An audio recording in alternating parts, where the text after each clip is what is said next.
اللہ السلام علیکم ورحمۃ اللہ وبرکاتہ۔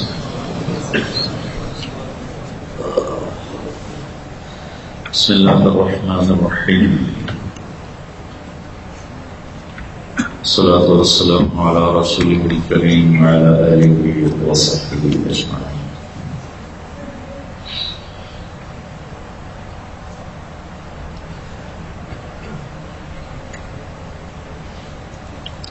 آپ کے استاد صاحب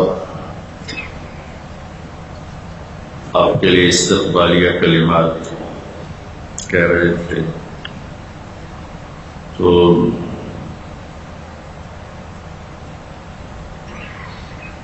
مجھے کچھ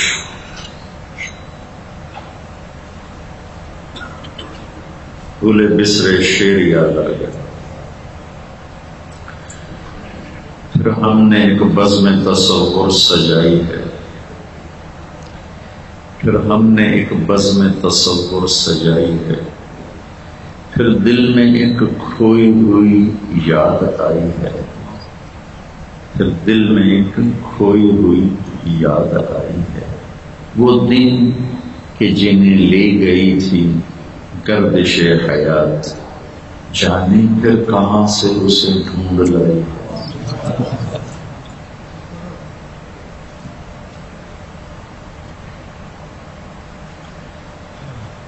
ایک آنگن میں کھیلنے والی بہنیں شادی کے بعد ایک چھت کے نیچے پلنے والے بہن بھائی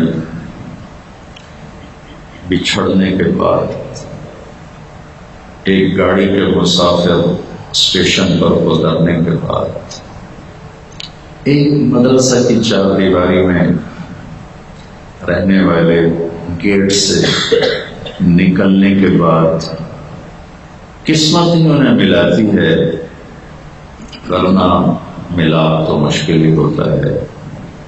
اس جہان کی اصل بکھرنا منتشر ہونا ہے۔ میں تمہیں ڈھونڈنے یادوں کی کھلی راہوں پر خشک پتوں کی طرح روز بکھر جاتا ہوں۔ یادیں ہی رہ جاتی ہیں، نقوش بچ جاتے ہیں وقت کا تیز رفتار، نظام دھندلا کر دیتا ہے۔ قلب الدیار التي لم يعرفها القدم ولا وغيرها الارواح والديان۔ تو یادوں کا خزانہ ایسا ہے جو ختم نہیں ہوتا۔ روپیہ پیسہ تو ختم ہو جاتا ہے، لیکن جب بھی ماضی کے دریچے کھلتے ہیں کوئی نہ کوئی باد نسیم یا باد صبا کا چونکا ماضی کی یادیں تازہ کرتا چلا جاتا ہے۔ ایک ایسا خوبصورت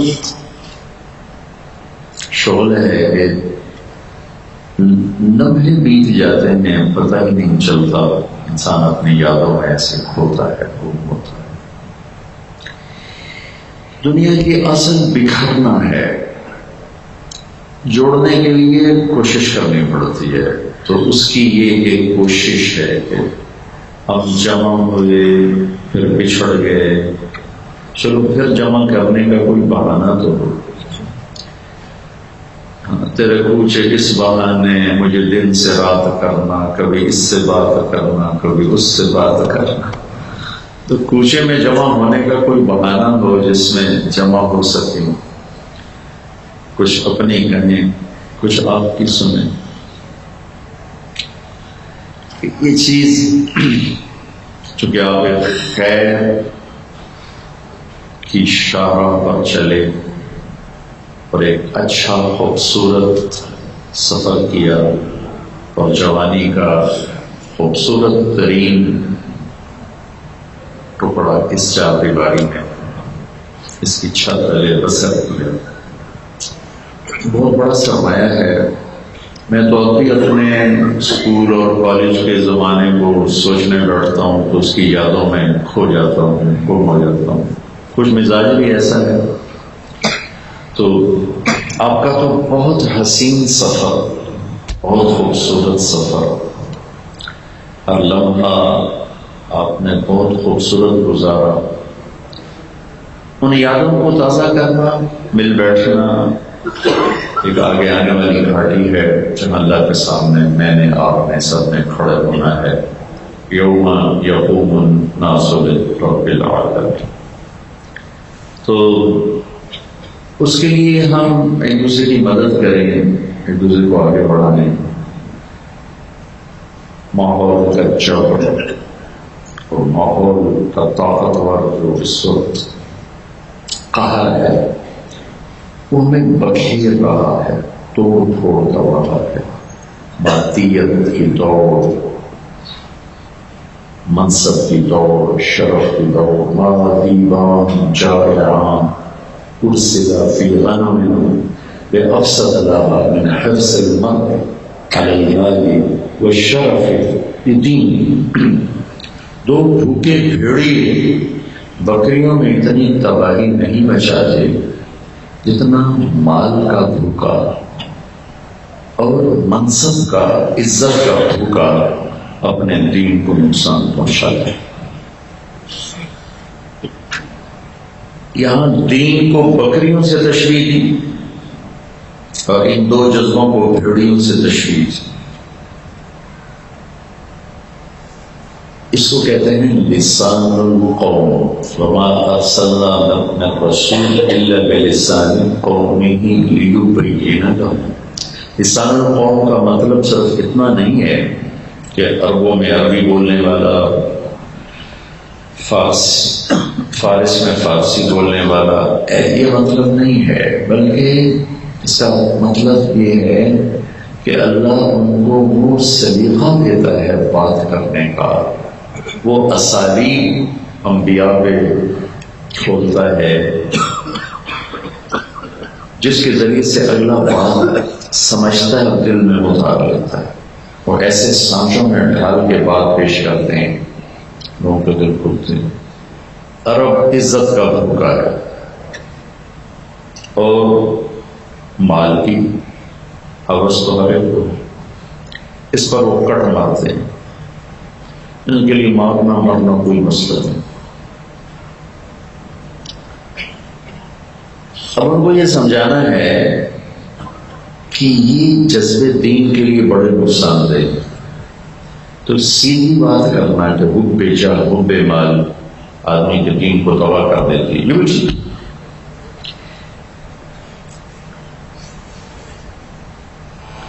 کس خوبصورت انداز سے بات کی۔ بکری چرانا عرب کا پیشہ ہے اور بھیڑیے کا حملہ کرنا ان کا چشمدید ہے۔ وہ روز دیکھتے ہیں کہ بھوکا بھیڑیا کیسی تباہی لاتا ہے، یہ ان کے دل دماغ میں اتری ہوئی بات۔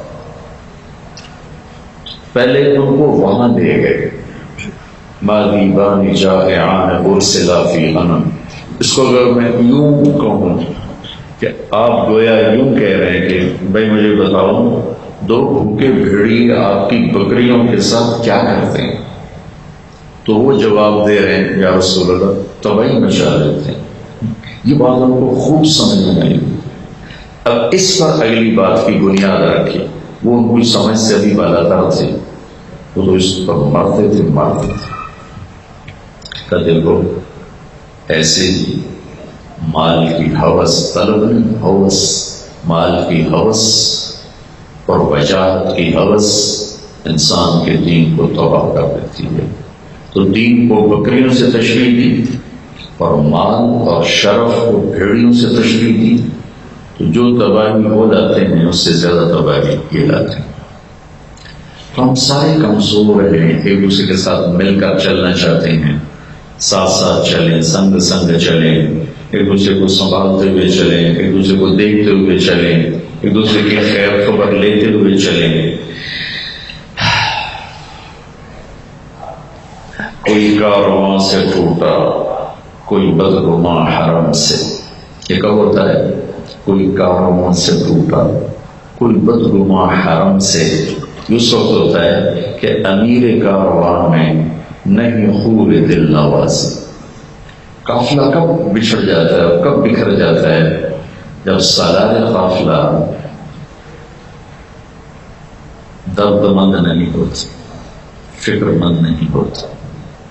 تو ادھر ادھر کی نہ بات کر، یہ بتا کہ قافلہ کیوں لوٹا، مجھے رہزنوں سے گلا نہیں، تیری رہبری کا سوال ہے. تو آپ ہمارا سرمایہ ہیں. ایک زمانہ آپ کے استادوں نے آپ کی جان ماری ہے. میرا تو خالی لیبل لگا ہوا ہے، چلو یہ نسبت اللہ نے دے دی، اس کا احسان ہے. باقی میرا کوئی عملی تعاون تو ایسا ہے نہیں، بس اس کا احسان ہے کہ اس نے اتنے بڑے خوبصورت نظام اور میرا لیبل لگا. تو اس کا اللہ کرے گا، اللہ مجھے اجر نصیب فرما دے گا. کیونکہ اصل جہد محنت تو آپ کے اساتذہ کی ہے جنہوں نے بہت جان ماری. تو سرمایہ کو ضائع ہوتا تو کوئی نہیں برداشت کر سکتا. ایک پودا سوکھ جائے تو دل اچھل کے حلق میں آ جاتا. ایک دفعہ کوڑا سردی میں وہ شدید لہر آتی ہے، سردی جو جلا کے رکھ دیتی. تو میں سیر کر کے آ رہا تھا، اچھا 2-3 ساتھی تھے اپنے گاؤں میں، ان سے باتیں کرتا رہا. سامنے ہمارا باغ آ گیا، اس میں نے 400 پودے، آم کا پودا مہنگا ہوتا ہے، 400 پودے میں نے اکٹھے لگوائے. وہ پڑا اور پورا سورے جل گئے سارے. میں ان سے باتیں کرتا ہی آ رہا ہوں بڑے طرف میں ایسے میری نظر پڑی باغ پر تو سارا جلا ہوا. ایک دم میں خاموش ہو، ایک لفظ نہیں بول رہا.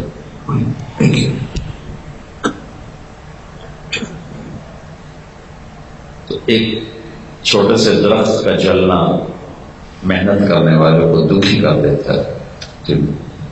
زندہ پودے کا جل جانا اس کے دل کو کتنا پریشان کرے گا. تو یہ جمع ہونے کا بہانہ ہے، اس سے مزید جذبہ بنتا ہے، آگے بڑھنے کا شوق ہوتا ہے. ایک دوسرے کے حالات سن کر جیسے کاروباری بیٹھتے ہیں تو اپنے اپنے سناتے ہیں تو ان کو شوق ہے، میں بھی ایسا کروں، میں بھی ایسا کروں، میں بھی ایسا کروں، میں بھی فیکٹری لگا لوں، میں بھی مل لگا لوں. تو ہمیں ایک دوسرے کو آگے بڑھانے کے لیے ہیں کہ اللہ تعالیٰ ہماری منزل تو اللہ ہے کہ اللہ ہم سے راضی ہو جائے اور ایسی زندگی ہم یہاں گزاریں کہ جب جا رہے ہیں تو اللہ ہم سے خوش ہو، اللہ ہم سے راضی. اور جن لوگوں میں زندگی گزار رہے ہیں ان میں ایسی زندگی گزرے کہ کسی کا ہمارے اوپر بوجھ نہ، کسی کو ہم نے دکھ نہ پہنچایا ہو، کوئی ہماری وجہ سے تنگ نہ ہو. ہم لوگوں کی وجہ سے تنگ ہو جائیں وہ ٹھیک ہے، لیکن ہم کسی کو تنگ کر کے دنیا سے نہ جائیں. یہ ایک منزل ہے. اس لیے ہمارا ملنا، ہمارا بیٹھنا، آپ کا بھی تردد ہے، آپ لوگ بڑی دور دور سے آ رہے ہیں، لیکن یہاں بھی تردد ہے کہ پوری ہم مدرسہ کے بچوں کو چھٹی دی اور کو 3 دن کے لیے چھوٹی جگہ تھوڑی تلمبے میں تو ہم کرتے ہیں تو جگہ بہت وسیع ہے. تو حاضر جو طلبہ ہیں وہ بھی نہیں ہوتے ہیں، جو قدیم ہوتے ہیں وہ بھی نہیں ہو جاتے ہیں. اب یہاں ہمارے پاس جگہ اتنی تنگ ہے کہ وہ ہوتے تو آپ نہ ہوتے، آپ ہوتے تو وہ نہ ہوتے. پھر ان کو 3 دن کے لیے جماعتوں میں بھیج دیا جاتا ہے. اور آپ لوگوں کو پہلے بھی جو ایک دفعہ بلایا تھا، ایک دفعہ کیا 2 دفعہ کہتا ہے، ایک دفعہ کیا اچھا دوسری دفعہ. ہاں تو صرف اس لیے کہ جگہ کی تنگی ہے تو یہ بھی سخت تردد ہے، لیکن اس کے پیچھے ایک بہت بڑا مقصد ہے کہ ہم اپنے سرمایہ سے غافل نہ ہوں اور ہم اپنی اس دولت کو ضائع نہ کر بیٹھیں. آپ نوجوان ہیں، نوعمر ہیں، عمر کا ابتدائی حصہ ہے، ہم آخری حصے میں چل رہے ہیں. تو عمر کے ابتدائی حصہ سیکھنے، موت تک انسان سیکھتا ہے، موت تک اس کے سیکھنے کا عمل جاری رہتا ہے. امام احمد بن حنبل توڑے جا رہے تھے، کاغذ ہاتھ میں اور قلم دباتے، تو کسی نے کہا حضرت آپ تو امام وقت بن چکے ہو، اب کب تک دوڑو گے؟ کسی محدث کی خبر ملی تھی تو وہاں جا رہے تھے، اس نے کہا آپ کب تک دوڑو گے؟ کہا موت تک تو دوڑو گے، موت تک تو دوڑو۔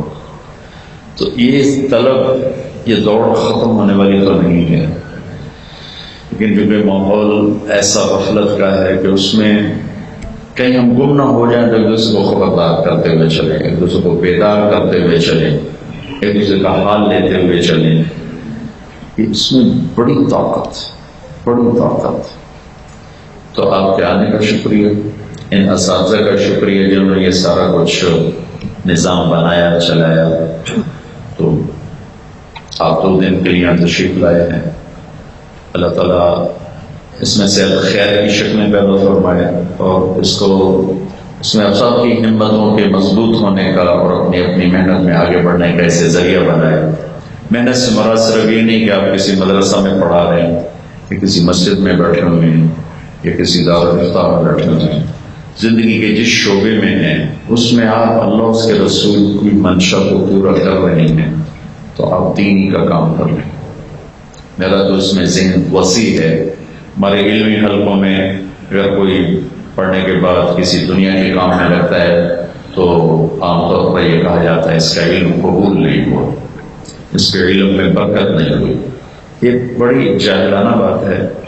علم کا موضوع ہے کہ اللہ کو پہچان کر اس کی مرضی کے مطابق زندگی گزارنے کی کوشش کروں، یہ علم کا موضوع ہے۔ یہ نہیں کہ میں بیٹھ کے بخاری پڑھاؤں اور بیٹھ کے مسلم پڑھاؤں اور میں ہدایہ پڑھاؤں۔ علم کا موضوع ہے فَاعْلَمْ أَنَّهُ لَا إِلَٰهَ إِلَّا اللَّهُ، کہ جانو اللہ کون ہے، اللہ کو پہچانا۔ اب اللہ تو کیا چاہتا ہے؟ تیری منشا کو پورا کر کے زندگی گزارنا، بس یہ میری محنت ہے۔ وہ مدرسہ میں ہو، وہ اسکول میں ہو، بازار میں ہو، دفتر میں ہو، گھر میں ہو، کھیت میں ہو، دارالفتہ میں ہو، دارالتفسیر میں ہو، دارالحدیث میں ہو، کسی جگہ پہ اللہ ہماری منزل رہے، اللہ کو راضی کرنا ہماری محنت رہے، ہماری کوشش رہے۔ پھر اس میں خطائیں ہوتی رہتی ہیں، کس سے نہیں ہوتی، اس پہ اڑ نہ جائے، اس پہ معافی مانگ کر اللہ سے توبہ کر کے دوبارہ زندگی کا سفر شروع کرو۔ تو آپ کی آمد مرحبا کہتے ہیں، ہمارا یہ بیٹھنا اللہ کرے خیر کا ذریعہ بنے، آگے بڑھنے کا ذریعہ بنے، زندگی کے ہر شعبے میں ہم ایسے چلے کہ ہر شعبے میں اللہ کے احکام زندہ ہو جائے اور اللہ کے نبی کا مبارک طریقہ زندہ ہو جائے۔ علمی حلقوں میں صرف پڑھنے پڑھانے کو دین سمجھ لیا ہے، خانقاہوں میں صرف ذکر کو دین بنا دیا، تبلیغ میں صرف نکلنے کو دین بنا دیا۔ 24 گھنٹے میرا اللہ مجھ سے کیا چاہتا ہے، دین تو یہ۔ اب آپ کی ماشاءاللہ سب کی تقریباً شادی ہو چکی ہوں، تو میں اپنے گھر میں بیوی کے ساتھ کیسے چلوں؟ وہاں کا دین اور ہے۔ میں باپ بن گیا ہوں، بچوں کے ساتھ کیسے چلوں؟ وہاں کا دین اور ہے۔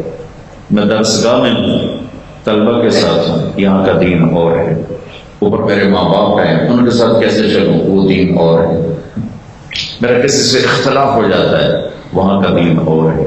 میں کہیں نوکری کرتا ہوں، وہاں کا دین اور ہے۔ ہمارے استاد تھے مولانا عبداللہ صاحب رحمۃ اللہ علیہ، جن سے بخاری پڑھے، تو انہوں نے ڈائری رکھی ہوئی تھی،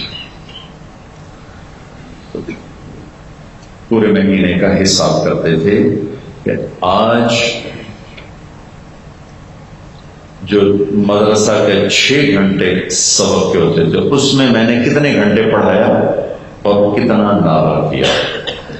15 منٹ کم ہے تو وہ ڈائری پہ لکھے جاتے تھے، آدھا گھنٹہ کم ہے تو وہ ڈائری پہ لکھا جاتا تھا، 1 گھنٹہ کم ہے وہ ڈائری پہ لکھا جاتا تھا، ایک دن کہیں عذر کی وجہ سے نہیں پڑھایا لکھا جاتا تھا، مہینے کے بعد اس کا حساب کرتے تھے۔ وہ منٹ، وہ گھنٹے، وہ آدھا دن، وہ 1 دن مل کر جتنا وقت بنتا تھا اتنے کی تنخواہ کٹوا دیتے تھے۔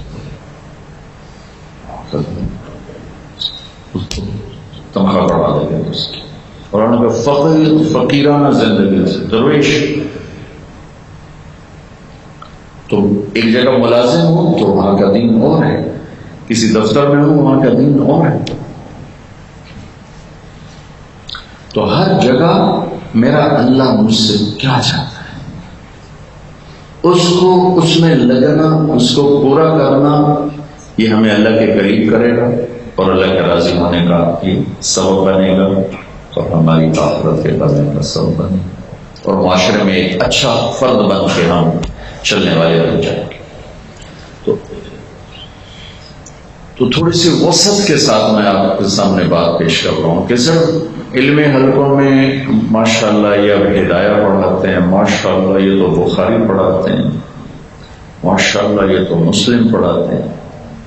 یہ بھی ایک عجیب و غریب سی ذہنیت بن گئی ہے اور بڑی کتاب پڑھانا ایک فخر بن گیا ہے، چھوٹی کتاب پڑھانا وہ تھوڑا سا کم تر سمجھا جاتا ہے. یہ تبلیغ میں ماشاءاللہ یہ سال لگائے ہوئے ہیں، یہ 7 مہینے لگائے ہوئے ہیں، ہر جگہ ماشاءاللہ یہ فلاں بزرگ کے خلیفہ ہیں، ہر جگہ کے بت جدا جدا ہو چکے. تو لاشعوری طور پر آدمی ان میں کھو کے چلتا ہے، ان میں گم ہو کے چلتا ہے. تو پرواز ہے دونوں کی اسی ایک فضا میں، کرگس کا جہاں اور ہے شانی کا جہاں اور. ایک ہی فضا میں پرواز کرتے ہیں کرگس کی شان. بلکہ میں نے وہاں کینیا کے جنگل میں دیکھا گدھ اور عقاب دونوں ہی. گدھ جو تھا وہ ایک مردار کو نوچ کے کھا رہا تھا اور عقاب تازہ گوشت کھا رہا تھا. وہ مردار کے قریب بھی نہیں جاتا اور گدھ اس وقت تک نہیں کھاتا جب تک اس میں سے بدبو نہ پیدا ہو. اس کی بدبو اس کا مزہ ہے اور عقاب کا کے لیے پرندے کا تازہ خون اس کا مزہ ہے. تو میں نے بالکل آنکھوں سے دیکھا. وہی ہمیں ایک دن کے لیے ہم جنگل میں ٹھہرے تھے، چھوٹے جہاز چلتے ہیں 10-12 سیٹر اور وہ ایئرپورٹ ہیں کچے کے. 4 ایئرپورٹ ہیں جنگل کے اندر. ہر ایئرپورٹ کے ساتھ بڑے بڑے 5 اسٹار ہوٹل بنے ہوئے ہیں، پوری دنیا سے خلق رہا. تو ہم نے چاروں دیکھ لی، اس لیے کہ وہ جب ایک جہاز آتا ہے تو کسی کی بکنگ کسی ہوٹل میں، کسی کی کسی ہوٹل میں، کسی کی کسی ہوٹل میں، تو وہ سب سے آخری اڈے پر اترتا ہے، پھر وہاں سے تیسرے پر آتا ہے، پھر دوسرے پر آتا ہے، پھر پہلے پر آتا ہے. یوں اس کا سفر مختصر ہو جاتا ہے، پھر وہاں سے واپس جاتا ہے. تو ہماری بکنگ تھی پہلے ایئرپورٹ پر، لہٰذا وہ ہمیں لے گیا چوتھے ایئرپورٹ پر. اس کی زیارت کی، کچھ سواریاں وہاں اتری، پھر آئے ہم تیسرے ایئرپورٹ پر، اس کی زیارت کی. وہاں تو لوگ ویلکم کرنے کے لیے کھڑے ہوتے ہیں، وہاں زرافے کھڑے ہوتے تھے ویلکم کرنے کے. زرافے زیبر ایئرپورٹ کے چاروں طرف. پھر دوسرے پر آئے، وہاں کچھ مسافر اترے. پھر آخر جب ہم ہی رہ گئے، ہم کچھ 7-8 ہم تھے، تو وہ آخری ہے جو پہلا ایئرپورٹ ویسے، لیکن کہ سسٹم میں وہ آخر میں آتا ہے. تو وہاں ہم اترے تو بالکل سیدھا زرافہ کھڑا تھا. میں کہا چھوٹا جہا جہاز ہے بچ واجے گیا تھا ساڑی سے جانا نہیں کہ جنازہ ہی کو نہیں پڑنا. تو آگے یوں کھڑا ہوا تھا اتنی بڑی گردن کر کے. پھر وہ پائلٹ وہ دن رات کا ان کا کام ہے، میں تھوڑا سا یوں کیا زرافہ تھوڑا سا ہمیں جگہ دے دی مہربانی کر. تو ہم کچے میں اتر کے تو وہ جنگل کے اندر ہی وہ ہیں ہوٹل بنے ہوئے عجیب و غریب. تو وہاں پورا سسٹم ہے، چونکہ رات کو جانور دروازوں پر آ جاتے ہیں، وہ بڑے دوسری جانور بھی آ جاتے ہیں، تو ان سے بچاؤ کی ساری تدابیر ہیں وہاں. تو ہمیں ایک دفعہ شام کو لے کر گئے وہاں کے جانوروں کو زیارت کے لیے، پھر دوسرے وقت صبح لے کر گئے. تو وہاں ایک شیر اکیلا سویا ہوا تھا اور ایک شیر شیرنی کے ساتھ سویا ہوا تھا. تو ہمیں گائیڈ نے بتایا کہ یہ دونوں اس کے امیدوار تھے، تو اس نے اس کی پٹائی کر کے بھگا دیا. یہ اکیلا سویا پڑا، اس نے شیرنی پہ قبضہ کر لیا. میں کہ قبضے تو شیروں میں بھی چل رہے، انسانوں میں تھے، جانوروں میں بھی قبضے گروپ آئے تھے. وہ بیچارہ حسرت سے بڑا دور ان کو دیکھ رہا تھا شیر اور شیرنی. میں کہ یار ساری زیارت کرا انہیں جا کے گاڑی قریب کھڑی کر انہیں بے نیاز میں ہوں دیکھ کر پھر اپنی شیرنی میں مسئلہ ہو گیا. تو وہ ہم چکر لگا رہے تھے تو وہاں پرندے تھے تو گدھ اور عقاب برابر نظر آئے. تو گدھ ایک پرانا ڈھانچہ پڑا جو شیر کھا کھو کے چھوڑ دیتے ہیں گل سڑ جاتے ہیں تو ان کو وہ نوچ رہے تھے اور عقاب سے کئی گنا پڑے. ایسا بڑا گدھ میں نے زندگی میں نہیں دیکھا ایسی بڑا عقاب اور قریب ایک عقاب بڑا خوبصورت عقاب ان کو اس کے مقابل بالکل چھوٹا سا لیکن اگر وہ ٹکر مارے نا گدھ کو تو الٹا کے رکھ اللہ نے ایسی طاقت دی عقاب کے میں. تو وہ تازے گوشت پر ناشتہ کر رہا تھا اور وہ مردار پہ لگے ہوئے تھے نوچنے میں لگے ہوئے تھے. تو پرواز ہے دونوں کی اسی ایک طلب میں کرگس کا جہاں اور ہے شاہی کا جہاں اور. تو میرے عزیزو اللہ تعالیٰ آپ کو بلند پرواز کرے اور آپ چلیے تو جانا ہے ایک دن تو قبریں ہوں گی تہے خاکی ہوں گے ہمیں کیا کہ تربت پہ میلے رہیں گے تہے خاک ہم تو اکیلے رہیں گے. تہے خاک تو ایک ازل سے اٹل چیز ہے لیکن اس طرح جانا ہو کہ اللہ بھی راضی ہو اللہ کے بندے بھی راضی اس کو دکھ دے کر تکلیفیں دے کر لوگوں کے حق مار کے اپنی چودراہٹ کے پیچھے کتنوں پر رولر پھیر کر جانا یہ کوئی جانا نہیں. اس طرح جائیں کہ اللہ ہم سے راضی ہو چکا. ایک دوسرے کو سنبھالنا یہ ہماری ذمہ داری ہے اس لیے آپ کو بلانے کی کوشش کرتے ہیں تکلیف دیتے ہیں آپ لوگ آ جاتے ہیں آپ کی مہربانی ہے. زندگی کے ہر شعبے میں دین زندہ ہو صرف آپ پڑھنے پڑھانے کے خول میں نہ جکڑے جائیں بلکہ وسیع جہان ہے اور زندگی کا ہر شعبہ محتاج ہے کہ اس میں اللہ کا دین اس کے احکام زندہ ہو. ہر شعبے میں ان کو زندہ کرنا اور لوگوں کو اللہ کے قریب کرنا یہ ایک بہت بڑا ٹارگٹ ہے اس وقت جو اس پر محنت کرے گا انشاءاللہ نبیوں کی شان سے اٹھایا جائے. تو اللہ تعالیٰ نے اپنے فضل سے یہ نقشہ تو بڑا خوبصورت. آپ تو جب آئے تھے غربت تھی ٹوٹی پھوٹی چٹائیاں ٹوٹے پھوٹے فرش تو اب تو اللہ نے بہت آسانی فرما دی بہت فضل فرما دیا. ایک ایسے دھندلا سا خواب تھا میرے ذہن میں چونکہ مجھے میرا ذوق ادبی میں نے ادب پڑھا نہیں یہ آپ کے جو قاعدے کود ہیں یہ مجھے نہیں آتے. یہ کس کو کیا کہتے ہیں اس کو بلاغت کے جو قاعدے یہ تو میں نے پڑھا ہی کوئی نہیں. ہم نے تو مختصر معنی پڑھی جو نہ پڑھانے والے کو سمجھ میں آتی نہ پڑھنے والے کو سمجھ میں آتی. تو ایسے ہی ہم وقت ضائع کرتے رہے ٹکرے مارتے رہے. میری عادت تھی کتابیں یاد کرنے کی لیکن میں اس میں کیا یاد کروں سمجھ تو آتا ہے. وہ تفتہ زانی مرہون منطقی زمانہ تھا منطقی دور تھا تو اس نے اس کی شرح کو اور پیچیدہ کر دیا جیسے ہدایہ کی شرح اس کو اور پیچیدہ کر دیتے. تو لہذا وہ تو تھا نہیں لیکن ایک فطرتاً ذوق تھا ادبی اور عربی سے تھوڑا سی محبت بھی تھی مناسبت بھی تھی. تو خیال آتا تھا جیسے انگلش میڈیم اسکول ہیں کوئی عربی میڈیم اللہ کرے کوئی مدرسہ ہو مجھے راستہ نہیں ملتا تھا تو ایسے خیال آ کے گزر جاتا تھا. تو 1999 میں شیخ عبد الواحد آپ میں سے کسی نے ان کو دیکھا ہو وہ ماشاءاللہ حسنی سادات میں سے تھا الجزائری تھا اور تھا وہ بیچارہ حالات کا سرایہ مارا ہوا. وہ مجھے حج میں بنگلہ دیش میں تھا وہ اس وقت اور ایک بنگلہ دیشی پاسپورٹ پر حج کرنے آیا ہوا کچھ میری مینا میں ملاقات ہو تو مجھے کہنے لگا مجھے بنگلہ دیش سے نکال پاکستان لے جاؤ. اس وقت وہاں کے جو تھے وہاں کے جدہ میں جو سفارت خانہ میں جو نائب سفیر ہوتے ہیں وہ میرے دوست تھے. میں نے ان سے کہا کہ اس کو پاکستان کا ویزا دے دو. بنگالی کو جدہ میں پاکستان کا ویزا ملنا ناممکن. انہوں نے میرے کہنے پہ ویزا دے دیا. میں ان کو لے کے یہاں آ گیا, اپنے گھر میں ٹھہرایا, یہاں ان کا پاکستانی پاسپورٹ بنوایا. بڑی توجہ کے بعد, ابھی یہ کمپیوٹر سسٹم تھا نہیں, پاکستانی پاسپورٹ بن گیا.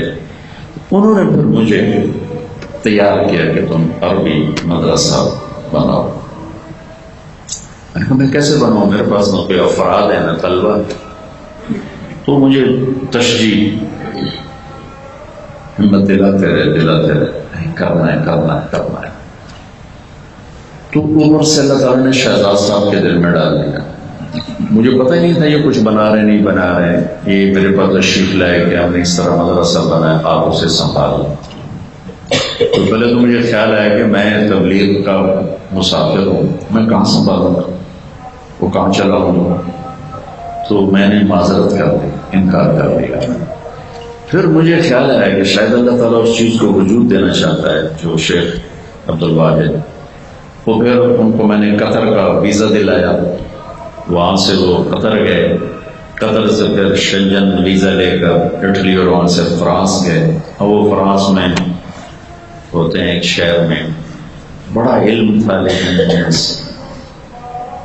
یہ بھی اللہ کی مہربانی ہوتی ہے کسی کا علم آگے مفید بن جائے.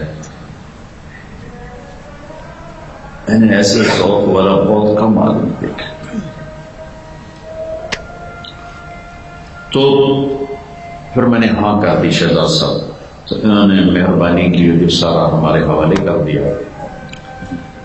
اب میں سوچ رہا تھا کہ بھائی استاد کہاں سے لاؤں عربی پڑھانے والا. تو مولوی شبیر صاحب رحمۃ اللہ علیہ, ان کا مجھے پتہ چلا مدینہ یونیورسٹی میں پڑھتے رہے. میں نے کہا ان کی عربی چلتی ہوگی. اور لاہور میں مولوی شاہد صاحب میرے پاس آئے کہ بھائی مجھے فلاں مدرسہ سے فارغ کر دیا گیا, آپ مجھے رکھ لو. میں نے کہا چل آجا ماں حاضر تو تمہیں عمدہ ہی ہوئے گا.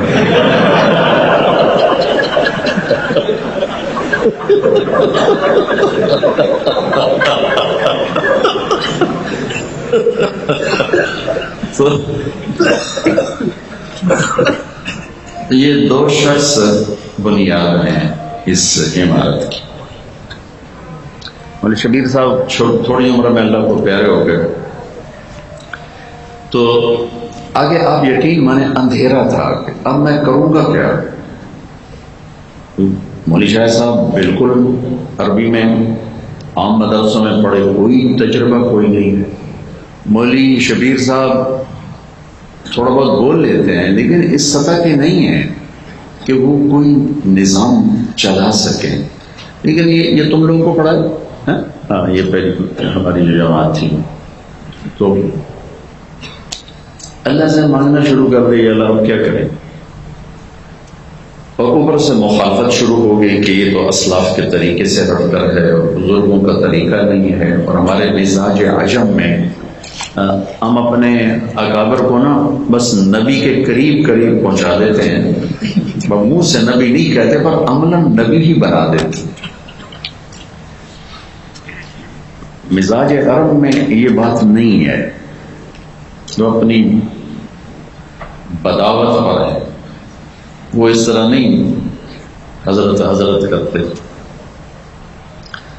لیکن مزاج عجم میں بہت زیادہ بت پرستی سے آئے نا ادھر, تو وہ اس کے جراثیم کہیں نہ کہیں ابھی تک چلے آ رہے, تو پتہ نہیں کیا بنا دیتے ہیں. تو میرے ساتھی, میرے استاد مولانا صاحب کہنے لگے یہ تو نے کیا بدعت شروع کر دی.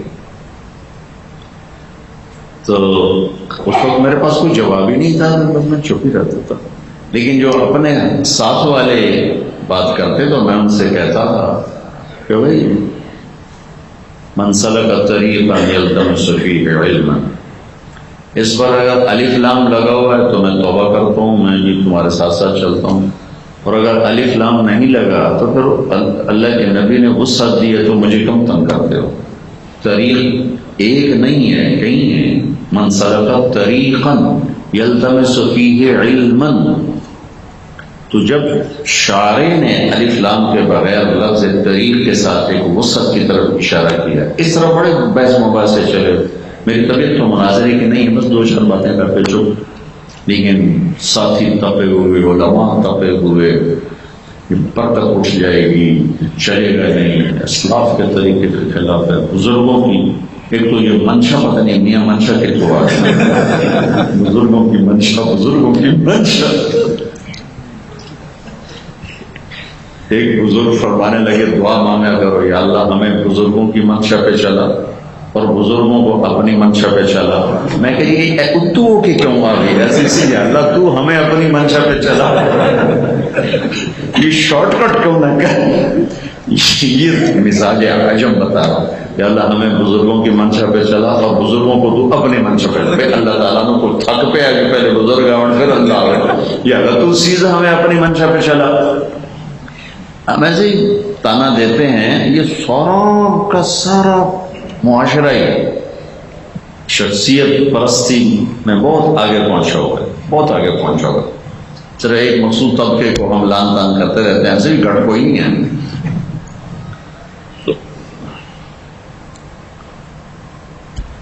تو ایک کہنے کہ بزرگوں سے اختلاف اچھا نہیں ہوتا. میں کہا پھر ابو یوسف اور محمد سے کہو ابو حنیفہ سے جو اختلاف کیا اس سے توبہ کر. میں نے کہا ابو یوسف ابو حنیفہ 100 میں 90 مسئلوں میں اختلاف کرتے. وہی اختلاف اس کائنات کا حسن ہے، اس کائنات کی خوبصورتی ہے. اصول میں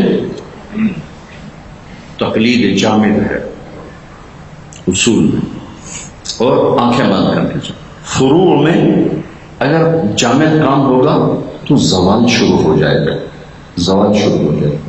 فرع نئی شاخ کو کہتے ہیں، اور ہمیشہ جو درخت پھل لیتا ہے نا وہ ہر سال نئی شاخیں نکالتا ہے.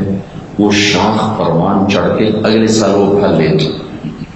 لہذا جو ہی یہ ہمارے طرف ہے نا آم کے باغ، جو ہی باغ ختم ہوتا ہے نا اس کا پھل فوراً اس کو کھاد دیتے ہیں تاکہ یہ نئی شاخ نکالے، اور اگلے سال آتے آتے وہ شاخ پختہ ہو کر پھل لینا شروع کرتا. تو فروع میں تقلید جامد زوال کی طرف لے جاتے.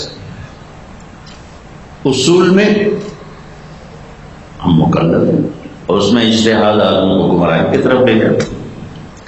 جیسے مذہب کی آزادی نقصان دہ ہے، ایسے ہی انتھی تقلید بھی نقصان دہ.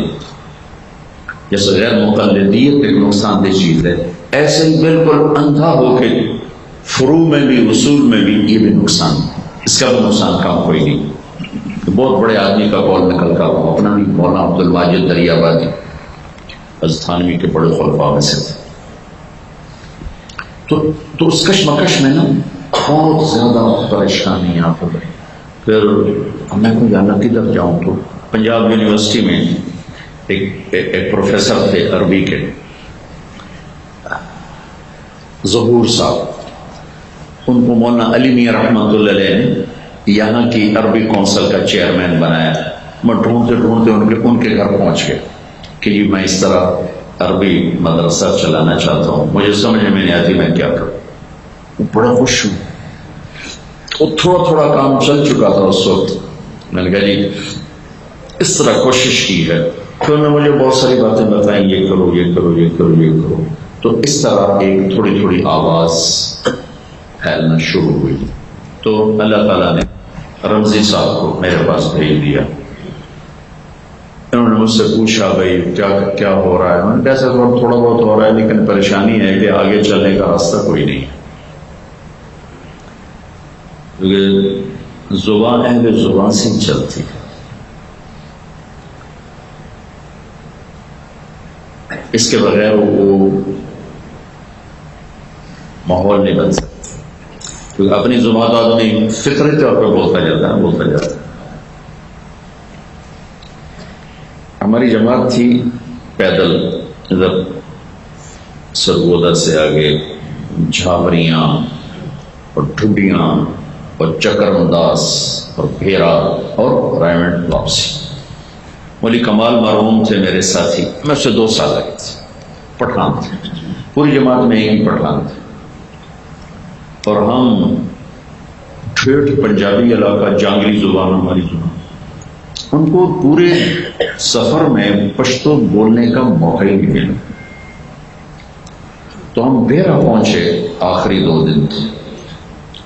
تو امام صاحب نے عشاء کے بعد درس دیا.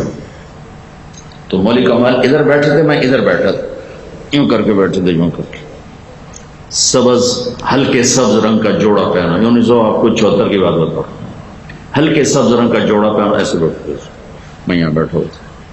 تو وہ مولوی صاحب کہنے لگے، مجھے بس یہ ایک جملہ یاد ہے ان کا درس، اور کچھ یاد نہیں. چلتے چلتے جب وہ وہاں پہنچا تو پہنچا چلتے چلتے جب وہ وہاں پہنچا تو مولوی کمال یوں تھا نا، مجھے کہنے لگا دا پختون دے دا پختون دے. جب درس ختم ہوا تو مولوی کمال نے جو چھلانگ لگائی، اللہ اس کی بخشش فرمائے، جوانی میں فوت ہو گئے، امریکہ میں گئے ہوئے تھے، وہیں انتقال ہوا.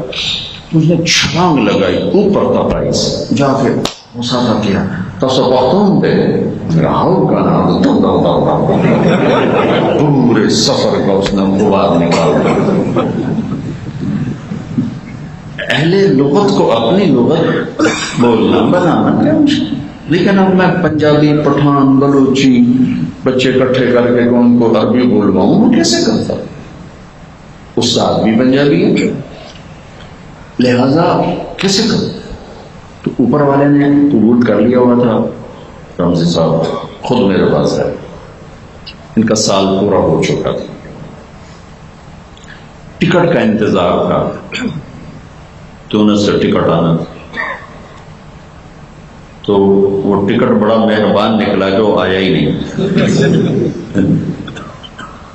تو میں نے اس سے کہا، شیخ صاحب آپ رائمنڈ میں ٹکٹ کا انتظار نہ کرو، میرے مدرسہ میں آ جاؤ، جب آپ کا ٹکٹ آئے آپ چلے جائیں، اور جب تک نہیں آتا تو ہمارے بچوں کو، ہمارے استاد ہیں، ہم کو کوئی راستہ دکھا دو، کوئی طریقہ بتا دو تاکہ کچھ چل سکے. تو یہ اس کا تکوینی غیبی نظام، جب وہ کسی چیز کا ارادہ فرماتا ہے، اسباب اپنے غیب سے مہیا کرتا ہے.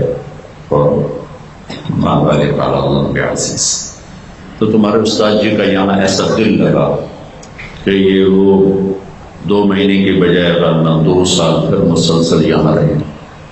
اور اوپر سے وہ شیخ زبیر آ گیا، مست ملنگ، اس نے رنگ بھر دیا، ہنسی مذاق لطیفے ہاسا کھیٹا. تو اس طرح ایک انہونی ہو گئی، ایک ناممکن ممکن ہو گیا. کیسے میرے رب کا نظام چلا، اور کس طرح میرے رب نے اس چیز کو گھمایا. پھر جب تھوڑی سی فضا بن گئی اور میں نے دیکھا کہ کام چل سکتا ہے، پہلے تو نا امیدی تھی نا، بالکل کیسے ہوگا نہیں ہوگا. ارادے باندھتا ہوں، سوچتا ہوں، توڑ دیتا ہوں، کہیں ایسا نہ ہو جائے، کہیں ویسا نہ ہو جائے. تو وہ اسی میں گدھیڑ بن میں ہوگا نہیں. جب تھوڑی سی فضا بنی تو میں نے علماء کو دعوت دینا شروع کی، کیا واقع تھوڑا سا دیکھ. پھر شاہزئی صاحب رحمۃ اللہ علیہ تشریف لائے، بدخشانی صاحب تشریف لائے، اور کئی علماء آتے رہے. تو دیکھ کے حیران ہوتے رہے، خوش ہوتے رہے، حوصلہ افزائی کرتے رہے.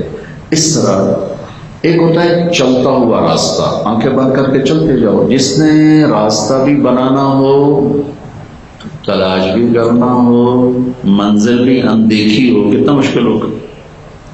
راستہ تلاش بھی کرنا، پھر اسے بنانا، پھر منزل کا کو طے کرنا، بڑے مشکل کام ہے. اللہ تعالیٰ نے آپ بچے بھی ذریعہ بنے، آپ کے اساتذہ بھی ذریعہ بنے. مولوی زبیر صاحب مولوی عبید اللہ صاحب روحانی بندے تھے. میں نے کہا انہوں نے لے اور ساڑھی کر لنگل لائیں. میں جو کوئی روحانی آدمی ہو اللہ اللہ کرنے والا، کہ انہوں نے مولوی زبیر صاحب کو متعارف کروایا، وہ بہت بڑا تحفہ ہمارے لیے بنے. تو اس طرح کر کے اللہ تعالیٰ نے مفتی آپ کے احمد علی صاحب کو بھیج دیا. اپنے آپ یہ سارا نظام جڑتا چلا گیا. جب ہم ہدایت تک پہنچے تو اب ضرورت تھی کوئی اچھا کون سا مدرس ہو جو فقہ کو اچھی طرح پڑھا سکے. تو اللہ نے مفتی صاحب کو کے دل میں ڈال دیا، خود آ گیا بھائی میں یہاں آنا چاہتا ہوں، تشریف لائے. اس طرح ابتدائی محنت میں مولوی شاہ صاحب نے بڑی جان ماری، بہت جان ماری، اور اپنی ہمت سے زیادہ جان ماری. شاید اس لیے وہ اس سے میں آ کے ڈنڈے بھی چلا جاتا تھا. تو میرے خیال میں کل تم ڈنڈا لے کے آنا کلاس میں، تاکہ یاد رہے گا تم نے ڈنڈے کیسے چلنے. کسی کو کان پکڑا دینا، پرانی یاد تازہ ہو جائے. تو اس طرح بچوں اللہ نے ایک خوبصورت شکل قائم کر دی کہ جب ایک جماعت فارغ ہو گئی، یہ تم لوگوں کی جماعت تھی، یہ مسعود اور اسرار اور کون تھے، تنویر، کھڑے ہو جائیں پہلی جماعت والے، 1 2 3 4، اچھا شبیر 2 فوت ہو گئے. کون نور الحق اور طاہر. اچھا. ایک وہ عمران تھا امریکہ والا، ہاں وہ ماشاء اللہ کام کر رہا ہے. وہ تشریف بیٹھ. عثمان یاسر بھی تھا، وہ نہیں آیا بیمار. اچھا. تو جب ایک جماعت اللہ تعالیٰ نے فارغ کروا دی تو پھر مجھے تسلی ہوگی کہ اب انشاءاللہ اللہ تعالیٰ اس کو چلائے اور یہ کام چلے. پھر اللہ نے ہمیں اپنے شاگردوں میں سے ایسے نوجوان دے دیے جو ماشاءاللہ جنہوں نے اس نظام کو سنبھال لیا. اور اب میں ہر وقت یہ دعا کرتا ہوں کہ یا اللہ تو نے بلانا تو ہے، جانا تو ہے، ایسا نہ ہو کہ ہمارے جانے کے بعد یہ سلسلہ ٹھنڈا پڑ جائے یا ختم ہو جائے. اسے بھی چلا دینا جیسے تو نے بہت دیوبند کو چلایا ہے، ندوۃ العلماء کو چلایا ہے، سہارنپور کو چلایا ہے. 2 سال ہونے کا ہے، وہ نظام چل رہے ہیں، شخصیات چلی گئی ہیں، نظام چل رہا ہے. جب اللہ قبول فرماتا ہے، جہاں قبولیت نہیں ہوتی، ٹنڈوالہ یار کا مدرسہ دیوبند کے ٹکر کا بنا، اور بڑی بڑی شخصیات پڑھانے بیٹھے، وہ ویران پڑھو، 2 مربع کے پھیلاؤ میں وہ مدرسہ تھا، ویران پڑھو. کچھ میں گیا تھا وہاں تو 30-40 لڑکے تھے پڑھنے میں. تو آپ بھی دعا کرو، ہم بھی دعا کریں کہ اللہ نے یہ جو ایک سلسلہ چلایا، یہ اللہ اس کو اور مزید نکھارا ہے، مزید آگے بڑھے. اور آپ بھی اپنی اپنی جگہ پر خوبصورت سے خوبصورت محنت میں آگے بڑھتے جاؤ تاکہ یہ ہمارے لیے، آپ کے لیے، ہماری نسلوں کے لیے بہترین سرمایہ بنے. پاکستان کے لیول پر ایک اللہ نے ہم سے ایک خوبصورت کوشش کروائی. کبھی کوئی سوچ بھی نہیں سکتا تھا کہ عربی کا نظام چلے اور پہلا سال کا بچہ عربی بولنے لگ جائے. یہ اس مالک نے فضل فرمایا. ڈاکٹر امجد صاحب نے کوشش کی، انہوں لوگوں کو بھی کامیابی دی. ان کا بنات کا بھی ہے اور بنین کا بھی ہے، اور اس میں ان کا بھی بڑا ذوق ہے، بلکہ ہم سے بھی زیادہ ان کا اہتمام اور ان کا نظم و ضبط ہے. ان کے 4 دیواری میں تو کسی استاد کو بھی اردو بولنے کی اجازت ہے. اور ڈاکٹر صاحب تو جب 4 دیواری میں ہوتے ہیں تو کسی کے ساتھ اردو میں بات نہیں کرتے، وہاں کے خدام کے ساتھ بھی عربی میں بات کرتے، جو انہیں بہت اچھا ماحول بنا دیا. تو لیکن فضیلت جو کیا ہے وہ فلو قبل مبكاها بكيت صبابة بصعدا شفيت النفس قبل التندم ولكن بكت قبلي فحي جلي البكاء بكاها فقلت الفضل للمتقدم. ومما شجعني أنني كنت نائما أعلل البرد البديء بالتنسم إلى أن دعت برقاء من غصن هيبة تفرد مبكاها بحسن الترنم. فلو قبل مبكاها بكيت صبابة بصعدا شفيت النفس قبل التندم ولكن بكت قبلي فحي جلي البكاء بكاها فقلت الفضل للمتقدم. اب ہم ابن عباس والوں سے پیچھے ہیں، لیکن الفضل للمتقدم، ان کی جہود کا ثمرہ بھی اللہ تعالیٰ ہمیں ضرور نصیب فرمائیں گے۔ ہمارے ماحول میں وہ شاخوں میں ہے ماشاءاللہ، اچھی جان ہے، وہاں سارا ماحول عربی میں ہے، یہاں جو کہ پھر وہ اردو عربی دونوں مکس ہو جاتے ہیں تو تھوڑا ذوق آ جاتا ہے، لیکن بہرحال اللہ نے ہمیں تقدم کی فضیلت عطا فرمائی تو اس کا اجر اللہ تعالیٰ ہمیں ضرور عطا فرمائیں گے۔